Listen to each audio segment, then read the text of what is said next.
Hello friends, आप सभी का हमारे यूट्यूब चैनल पीसीएस कल्चर पर स्वागत है। दोस्तों, हम लोग जो है जून मंथ के करंट अफेयर सीरीज़ का फर्स्ट पार्ट किए थे। आज हम लोग दोस्तों जून मंथ का सेकेंड पार्ट करेंगे। तो चलिए दोस्तों स्टार्ट करते हैं। पहला क्वेश्चन लेते हैं। फर्स्ट क्वेश्चन है, मध्य प्रदेश का मध्य प्रदेश जो है दोस्तों वह देश का पहला राज्य बन गया है जहां मुख्यमंत्री तीर्थ दर्शन योजना के तहत बुजुर्ग तीर्थयात्रियों को हवाई जहाज से तीर्थ यात्रा कराई जा रही है और पूरा खर्च जो है मध्य प्रदेश सरकार द्वारा उठाया जा रहा है। तो इम्पोर्टेंट क्वेश्चन है दोस्तों कि क्वेश्चन पूछा जाएगा कि मुख्यमंत्री तीर्थ दर्शन योजना किस राज्य सरकार का है। तो याद रखेंगे मध्य प्रदेश सरकार का है। तो मध्य प्रदेश जो है कौन सा योजना शुरू किया है? मुख्यमंत्री तीर्थ दर्शन योजना। और इसमें जो है दोस्तों बुजुर्गों को जो है हवाई जहाज़ के थ्रू जो है तीर्थ यात्रा कराया जा रहा है। और यह जो दोस्तों योजना है यह 2012 में ही स्टार्ट हुआ था। एक्चुअल में 2012 में स्टार्ट हुआ था। उस टाइम जो है जो भी है ट्रेन के माध्यम से तीर्थ स्थल जो है तीर्थ दर्शन कराया जा रहा था लोगों को, और उसके थ्रू 8 लाख तीर्थयात्री को जो है तीर्थ यात्रा का दर्शन कराया, तीर्थ यात्रा पर भेजे जा चुके थे मध्य प्रदेश सरकार द्वारा। तो ये पहले ट्रेन के थ्रू दर्शन कराया जाता था, लेकिन अब जो है हवाई जहाज़ से भी स्टार्ट किया गया है, इसलिए ये न्यूज़ में था। और तीर्थ यात्रा के क्रम में प्रयागराज, शिरडी, मथुरा, वृंदावन और गंगा सागर धाम ये सब जगह पे जो है तीर्थ यात्रा कराया जा रहा है। और इसका पहला चरण जो है 19 जुलाई 2023 तक अभी चलेगा। ठीक है दोस्तों, तो इसमें क्या क्या याद रखेंगे? इसमें जो है मेन है 2-3 पॉइंट याद रखेंगे। मध्य प्रदेश जो है तीर्थ दर्शन योजना जो पहले से 2012 से शुरुआत था, उसमें इन्होंने अब जो है यह तीर्थ दर्शन योजना में हवाई जहाज़ के थ्रू तीर्थ यात्रा कराया जा रहा है, ये याद रखेंगे। और इसका पहला चरण जो है 19 जुलाई 2023 तक चलेगा। और तीर्थ यात्रा कहाँ कहाँ कराया जा रहा है? तो प्रयागराज, शिरडी, मथुरा, वृंदावन और गंगा सागर। नेक्स्ट आगे बढ़ते हैं दोस्तों, नेक्स्ट क्वेश्चन लेते हैं। नेक्स्ट क्वेश्चन काफ़ी इंपॉर्टेंट है। यह है यूएन द्वारा यानी संयुक्त राष्ट्र द्वारा डैग हैमर स्कॉल्ड मेडल, संयुक्त राष्ट्र द्वारा डैग हैमर स्कॉल्ड मेडल से सम्मानित 3 सैनिक कौन कौन है? 3 सैनिक वो शिशुपाल सिंह, संवाली राम विश्नाई और सब्बर ताहिर अली।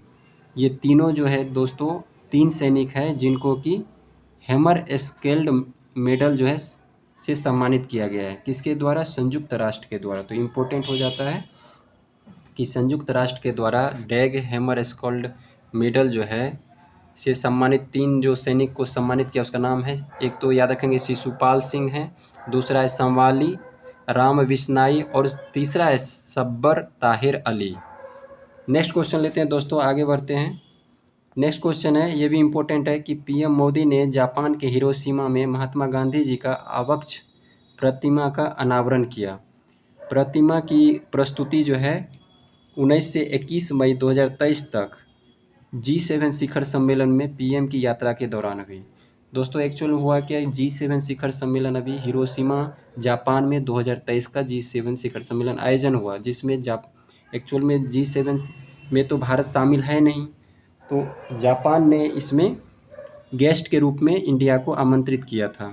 तो फिर मोदी जी गए थे G7 शिखर सम्मेलन में जापान हिरोशिमा, और फिर वहाँ पे G7 में भाग लेने के साथ वहाँ पे महात्मा गांधी जी का आबक्ष प्रतिमा का हिरोशिमा में अनावरण किया है।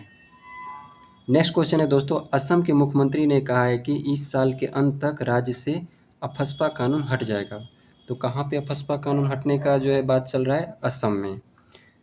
नेक्स्ट क्वेश्चन है, पशुपालन और मत्स्य पालन विभाग जो चंडीगढ़ वाला है उनको स्कॉच सिल्वर अवार्ड 2023 से सम्मानित किया है। तो काफ़ी इंपॉर्टेंट है दोस्तों, याद रखेंगे, वीवीआई कर लेंगे, मंत्रालय और का क्वेश्चन पूछा जाता है या जो भी इम्पोर्टेंट अवार्ड है ये सब क्वेश्चन पूछा जाता है। तो पशुपालन और मत्स्य पालन विभाग जो है, विभाग या मंत्रालय जो भी इस सब टाइप का क्वेश्चन पूछा जाता है, तो पशुपालन और मत्स्य पालन विभाग चंडीगढ़ का जो है उसको स्कॉच सिल्वर अवार्ड 2023 प्रदान किया गया है। नेक्स्ट क्वेश्चन है, ये भी इम्पोर्टेंट है दोस्तों, गेवरा कोयला खदान पूछा जाए। गेवरा कोयला खदान अभी न्यूज़ में था दोस्तों, यह छत्तीसगढ़ में है। यह एशिया में सबसे बड़ी कोयला उत्पादन वाली खदान बन जाएगी, और यह सालाना कोयला उत्पादन जो है इसका जो है 7 करोड़ टन तक का इसका लक्ष्य रखा गया कि 7 करोड़ टन जो है कोयला उत्पादन किया जाएगा इस खाद्यान्न से। तो कोयला का खदान जो है गेवरा कोयला खदान, ये छत्तीसगढ़ का है जो न्यूज में था, और यह एशिया में सबसे बड़ा कोयला उत्पादन करने वाली खदान बन जाएगी। नेक्स्ट क्वेश्चन लेते हैं दोस्तों। वैश्विक, अब जो है कुछ नियुक्ति जो भी है इम्पोर्टेंट वो हमने लिया है दोस्तों जून मंथ का, उनको देखते हैं। तो इम्पोर्टेंट नियुक्ति में देखते हैं, पहला क्वेश्चन है वैश्विक नागरिक उड्डयन संगठन में भारत के प्रतिनिधि कौन बने हैं? अंशुमाली रस्तोगी। तो इम्पोर्टेंट हो जाता है कि वैश्विक स्तर का कोई भी संगठन है तो वैश्विक नागरिक उड्डयन संगठन में भारत के प्रतिनिधि बने हैं अंशुमाली रस्तोगी। तो याद रखेंगे दोस्तों, इम्पोर्टेंट है। नेक्स्ट क्वेश्चन है कि solar energy corporation of India limited का एमडी किसको बनाया गया है? अजय यादव जी को बनाया गया है। तो solar energy corporation of India limited का एमडी बनाया गया है अजय यादव का। जबकि सेल के अध्यक्ष कौन है? अभी ये भी नियुक्त हुए नए नए। सेल के अध्यक्ष जो है स्टील अथॉरिटी इंडिया लिमिटेड का जो है दोस्तों अध्यक्ष अभी बना है अमरेंदु प्रकाश जी बने हैं। तो काफ़ी इम्पोर्टेंट है, याद रखेंगे, ये पूछा जा सकता है सेल के। ठीक है, आगे बढ़ते हैं। टाटा कंसल्टेंसी सर्विसेज टीसीएस के जो है दोस्तों सीईओ अभी बने हैं के कृति वासन जी को बनाया गया है टीसीएस का सीईओ। और यह किसके जगह लेंगे? राजेश गोपीनाथन जी के जगह लेंगे, मतलब राजेश गोपीनाथन इससे पहले थे। तो टाटा कंसल्टेंसी सर्विस जो है टीसीएस का सीईओ किसको बनाया गया? के कृति वासन जी को बनाया गया है। नेक्स्ट आगे बढ़ते हैं दोस्तों नियुक्ति में ही। नेक्स्ट क्वेश्चन जो है काफ़ी इंपॉर्टेंट है, इसको वीवीआई कर लेंगे दोस्तों, कि प्रवीण कुमार श्रीवास्तव जो है अभी केंद्रीय सतर्कता आयुक्त बन गए हैं। तो अभी केंद्रीय सतर्कता आयुक्त जो है कौन बन गए हैं? प्रवीण कुमार श्रीवास्तव। ये पूछा जा सकता है, इस टाइप के क्वेश्चन पूछे जाते हैं बीपीएससी यूपीपीसीएस में। नेक्स्ट क्वेश्चन है दोस्तों, गिरीश चंद्र मुर्मू जी को 4 साल के लिए फिर से WHO के बाहरी ऑडिटर के रूप में चुना गया है। तो विश्व स्वास्थ्य संगठन जो है दोस्तों उसमें बाहरी ऑडिटर के रूप में फिर से चुने गए हैं गिरीश चंद्र मुर्मू। इससे पहले भी ये थे और अभी फिर से रिपीट हुआ इनका कार्यकाल 4 साल के लिए, अभी नेक्स्ट आगे के लिए चुने गए हैं। तो याद रखेंगे दोस्तों, अंतर्राष्ट्रीय संगठन में हमारे ये कैग भी हैं, भारत के कैग भी हैं गिरीश चंद्र मुर्मू। तो इनको अन्य पद जो है WHO के बाहरी ऑडिटर का पद भी मिला है। नेक्स्ट क्वेश्चन है, महाराष्ट्र सरकार द्वारा स्वच्छ मुख अभियान के लिए स्माइल एम्बेसडर के रूप में सचिन तेंदुलकर को चुना गया है। तो ये भी पूछा जा सकता है। नेक्स्ट क्वेश्चन है, वीवीआई कर लीजिएगा दोस्तों, इसको इम्पोर्टेंट है ये भी, कि मुकेश अंबानी जो है ज्वाइन किया है COP28 advisory committee among 31 international expert. Actual में है क्या दोस्तों कि COP28 का आयोजन जो है संयुक्त अरब अमीरात UAE में होने वाला है नवंबर दिसंबर में। 30 नवंबर से 12 दिसंबर के बीच में आयोजन होगा COP28। कहाँ पे? तो संयुक्त अरब अमीरात में, पहले ये याद रखेंगे। और इस COP28 के लिए जो एडवाइजरी कमेटी जो है, जो सलाह कमेटी बनाया गया है, उसमें 31 मेंबर है।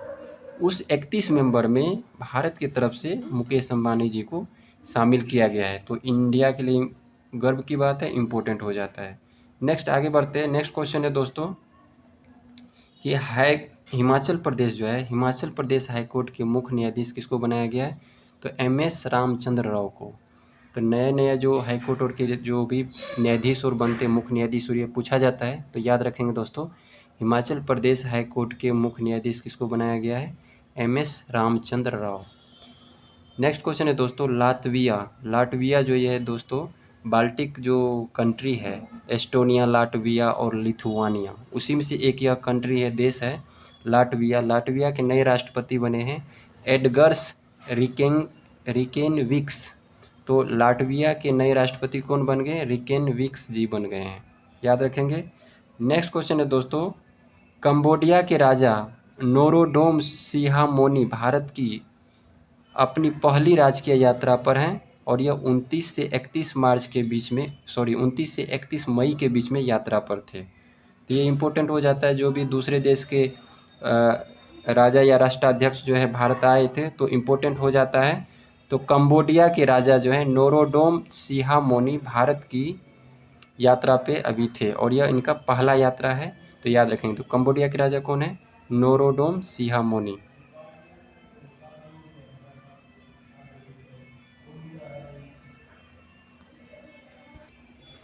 नेक्स्ट आगे बढ़ते हैं दोस्तों। नेक्स्ट क्वेश्चन है, काफ़ी इंपॉर्टेंट क्वेश्चन है। ये जो क्वेश्चन है दोस्तों रिपोर्ट से है। तो इसमें कहा गया है कि संयुक्त बाल कुपोषण अनुमान रिपोर्ट यह निकाला गया है दोस्तों, काफ़ी इंपॉर्टेंट है। संयुक्त बाल कुपोषण अनुमान रिपोर्ट जो है यह किसके द्वारा जो है जारी किया गया है? तो WHO, विश्व बैंक और यूनिसेफ के द्वारा संयुक्त रूप से जारी किया गया है। और रिपोर्ट में जो है विगत एक दशक में बौनापन और कुपोषण का आकलन किया गया है। तो याद रखेंगे दोस्तों, संयुक्त बाल कुपोषण अनुमान रिपोर्ट जो है इसमें कुपोषण और बौनेपन का आकलन किया गया है, जिसमें कहा गया है कि पिछले एक दशक में बच्चों के बौनापन में भारत का जो वैश्विक हिस्सेदारी था 30%, उससे घट करके 25% हो गया है। तो इम्पोर्टेंट हो जाता है, यानी भारत में पिछला एक दशक में बौनापन में कितने की कमी आई है? 30% से 25% हो गया है वैश्विक हिस्सेदारी का, यानी पूरे विश्व का 30% बौनापन जो था भारत में होता था, अब वो जो है घट करके 25% हो गया है। यानी एक दशक में 5% की कमी आई है वैश्विक हिस्सेदारी में भारत का। नेक्स्ट अगला पॉइंट है इसी में दोस्तों कि भारत में बौनेपन में कमी आई है। इसमें ही और आंकड़ा दिया गया है कि वर्ष 2012 की तुलना में वर्ष 2022 में 5 साल से कम आयु के कद में कमी वाले बच्चों की संख्या में 16 लाख की कमी आई है। तो ये भी याद रखेंगे दोस्तों। अब ये जो था ये परसेंटेज में था, ये डाटा में दिया हुआ है कि भारत में बौनेपन में जो कमी आई है 2012 की तुलना कर रहा है 22 से, यानी 10 साल में 5 साल से कम आयु के जो कद वाले जो बच्चे हैं उसमें जो है कितनी कमी आई है? 16 लाख की कमी आई है। हालांकि वजन का कम होना और मोटापे का बढ़ना ये अभी भी चिंता का विषय है। ठीक है, तो याद रखेंगे दोस्तों कि ये जो संयुक्त बाल कुपोषण अनुमान रिपोर्ट है ये किसके द्वारा जारी किया जाता है? WHO के द्वारा जारी किया गया है, विश्व बैंक और यूनिसेफ तीनों के द्वारा, WHO, विश्व बैंक और यूनिसेफ के द्वारा संयुक्त रूप से जारी किया गया है। और रिपोर्ट में ये कहा गया है कि पिछला एक दशक में बच्चे में जो बौनापन है उसकी हिस्सेदारी 30% से घट के 25% हो गया है और यह 16 लाख की कमी हो गई है। 5 साल से कम आयु के बच्चे को देखा जाए तो उसमें जो कद में जो कमी है वो 16 लाख में कमी आई है, 16 लाख की कमी आई है। ये दो डाटा याद रखेंगे। और नेक्स्ट जो है इसमें और एक चीज़ या ध्यान में रखेंगे दोस्तों, ये जो SDG है हमारा दोस्तों, किस SDG से रिलेटेड है? तो SDG 2 में ये है कि भूखमरी और कुपोषण को ख़त्म करना, और SDG 3 में जो है बेहतर स्वास्थ्य की बात की गई है। तो ये रिपोर्ट जो है दोस्तों, इस रिपोर्ट में भारत में सुधार हो रहा है। तो यानी हम लोग जो है SDG का जो 30 लक्ष्य है, SDG का जो 17 लक्ष्य है 2030 तक जिसको कि हम लोग कंप्लीट करने का जो लक्ष्य रखे हैं, तो उस SDG में भारत की सुधार दिख रही है। और यह SDG 2 में जो है कौन कौन भूखमरी और कुपोषण आता है, और SDG 3 में बेहतर स्वास्थ्य की बात की जाती है। नेक्स्ट क्वेश्चन लेते हैं दोस्तों, ये भी काफ़ी इंपॉर्टेंट है। अभी तक जितना क्वेश्चन पढ़े हैं दोस्तों उसमें सबसे इम्पोर्टेंट यही है कि नीति आयोग की गवर्निंग काउंसिल का 8वां बैठक हुआ है। ठीक है दोस्तों, तो नीति आयोग के गवर्निंग काउंसिल का बैठक जो हुआ है कौन से नंबर का? 8वें नंबर का। कहाँ पे हुआ है ये बैठक दोस्तों? तो ये जो है नई दिल्ली में आयोजित हुआ है और ये अध्यक्ष इसमें प्रधानमंत्री होते हैं। नीति आयोग का जो गवर्निंग काउंसिल होता है दोस्तों, उसमें एक्चुअल में जो अध्यक्ष होते हैं वो प्रधानमंत्री जी होते हैं, और उसमें राज्य के मुख्यमंत्री और केंद्र शासित प्रदेश के उपराज्यपाल भाग लेते हैं, मेंबर होते हैं। और इसका थीम क्या था दोस्तों? इस गवर्निंग काउंसिल का जो 8वीं बैठक हुआ तो इसका थीम था विकसित भारत @2047 टीम इंडिया की भूमिका। तो विकसित भारत @2047 टीम इंडिया की भूमिका। और बैठक का ये निष्कर्ष था कि वर्ष 2047 में विकसित भारत के उद्देश्य की प्राप्ति के लिए केंद्र और राज्यों को किसके थ्रू काम करना है? टीम इंडिया के रूप में काम करना है, मतलब मिलके काम करना है। तो याद रखेंगे दोस्तों, इम्पोर्टेंट हो जाता है ये। अब जो दोस्तों इसके अलावा कुछ और क्वेश्चन है जो कि काफ़ी इंपॉर्टेंट क्वेश्चन सब है सेलेक्ट किए हैं। दोस्तों आप लोग को अगर ये सीरीज पसंद आ रहा है तो आप लोग लाइक करें, शेयर करें, थोड़ा सब्सक्राइब करें, जिससे हमें भी मोटिवेशन मिलता रहे। तो चलिए दोस्तों आगे बढ़ते हैं। नेक्स्ट क्वेश्चन है कि नमो शेतकरी महासम्मान योजना ये किस सरकार का है? महाराष्ट्र सरकार का है। तो नमो शेतकरी महासम्मान योजना किसका है? महाराष्ट्र सरकार का है। और इस योजना में क्या है कि 6,000 रुपये प्रतिवर्ष किसानों को दिया जाएगा। नेक्स्ट क्वेश्चन है कि महाराष्ट्र के अहमदनगर का नाम बदल करके, अहमदनगर जो शहर है महाराष्ट्र का, उसका नाम बदल करके अहिल्याबाई होलकर के नाम पे रखा गया और नाम क्या हो गया? अहिल्यानगर। यानी अब अहमदनगर का नाम जो है चेंज होकर के अहिल्यानगर हो गया है। तो इम्पोर्टेंट है, याद रखेंगे। नेक्स्ट क्वेश्चन है दोस्तों, ब्रिटेन जो है, यूके जो है, यूनाइटेड किंगडम के एडिनबर्ग विश्वविद्यालय में हिंदी पाठ्यक्रम शुरू किया गया है। तो इम्पोर्टेंट हो जाता है कि हिंदी पाठ्यक्रम जो है कहाँ शुरू हुआ है? तो ब्रिटेन के एडिनबर्ग यूनिवर्सिटी में। नेक्स्ट क्वेश्चन है दोस्तों, भारतीय सेना जो है सुदर्शन शक्ति अभ्यास 2023 जो है आयोजन हुआ है, मतलब भारतीय सेना द्वारा अभ्यास किया गया सुदर्शन शक्ति अभ्यास। तो क्वेश्चन पूछा जाएगा सुदर्शन शक्ति अभ्यास किसका है? भारतीय सेना का, यानी इंडियन आर्मी का है। और यह कहाँ पे आयोजन किया गया? राजस्थान और पंजाब के बॉर्डर पे, सीमा पे किया गया है। तो याद रखेंगे, इम्पोर्टेंट हो जाता है। नया युद्धाभ्यास है, पूछा जा सकता है बीपीएससी में। तो सुदर्शन शक्ति अभ्यास किसका है? इंडियन आर्मी का। कहाँ पे हुआ? राजस्थान और पंजाब की सीमा पर। नेक्स्ट क्वेश्चन है दोस्तों, ये भी इम्पोर्टेंट है, पूर्वोत्तर की पहली वंदे भारत एक्सप्रेस। तो पूर्वोत्तर की पहली वंदे भारत एक्सप्रेस जो है अभी चला है, जो कि असम गुवाहाटी से शुरू होकर के न्यू जलपाईगुड़ी पश्चिम बंगाल तक चलेगी। तो पूर्वोत्तर की पहली वंदे भारत एक्सप्रेस कहाँ से कहाँ के बीच में चली है? तो गुवाहाटी असम से न्यू जलपाईगुड़ी पश्चिम बंगाल तक। नेक्स्ट क्वेश्चन है दोस्तों, आगे बढ़ते हैं। बांग्लादेश के ढाका में भारतीय उच्चायोग के भारतीय सांस्कृतिक केंद्र में लिबरेशन वार गैलरी का उद्घाटन किया गया। तो इम्पोर्टेंट हो जाता है, काफ़ी इम्पोर्टेंट क्वेश्चन है कि लिबरेशन वार गैलरी का उद्घाटन कहाँ किया गया है? तो बांग्लादेश के ढाका में भारतीय उच्चायोग का जो भारतीय सांस्कृतिक केंद्र है वहाँ पे लिबरेशन वार गैलरी का उद्घाटन किया गया है। नेक्स्ट क्वेश्चन है दोस्तों कि भारत ने ओमान के सलालाह में आयोजित फाइनल में पाकिस्तान को 2-1 से हराकर हॉकी में पुरुष जूनियर एशिया कप 2023 का खिताब जीत लिया है। यानी भारत ने जो है दोस्तों पाकिस्तान को हराया है और हॉकी में पुरुष जूनियर का जो एशिया कप होता है 2023 वाला, वो जीत लिया है एशिया कप।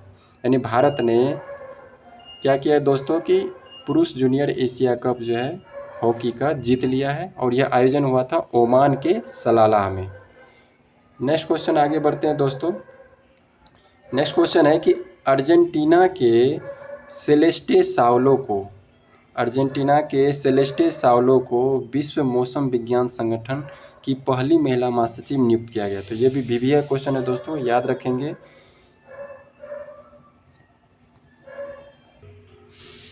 तो दोस्तों ये क्वेश्चन है कि अर्जेंटीना की सेलेस्टे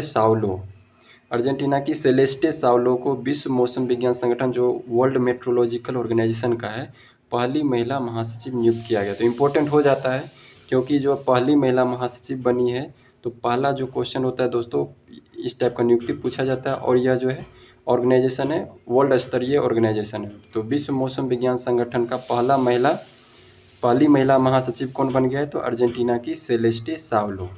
नेक्स्ट क्वेश्चन है दोस्तों कि बांद्रा वर्सोवा समुद्री पुल जो मुंबई में है उसका नाम जो है अब वीर सावरकर बांद्रा वर्सोवा सागरी सेतु रखा गया है। तो ये भी इम्पोर्टेंट हो जाता है कि बांद्रा वर्सोवा समुद्री पुल जो मुंबई का है उसका नाम बदल के वीर सावरकर बांद्रा वर्सोवा सागरी सेतु रखा जाएगा। तो वीर सावरकर जी के नाम पे इनका रखा गया है। मुंबई के ये पुल जो है बांद्रा वर्सोवा समुद्री पुल का नाम वीर सावरकर जी के नाम पे रखा गया है, याद रखेंगे दोस्तों। तो ये था दोस्तों आज का करंट अफेयर जून मंथ का पार्ट 2 वीडियो। नेक्स्ट वीडियो जो दोस्तों फिर अपलोड करेंगे जल्द से जल्द। तो दोस्तों अगर ये आप लोग को पसंद आ रहा है सीरीज़ तो लाइक करें, शेयर करें, सब्सक्राइब करें। चलिए दोस्तों मिलते हैं नेक्स्ट वीडियो में, तब तक के लिए थैंक यू, जय हिंद।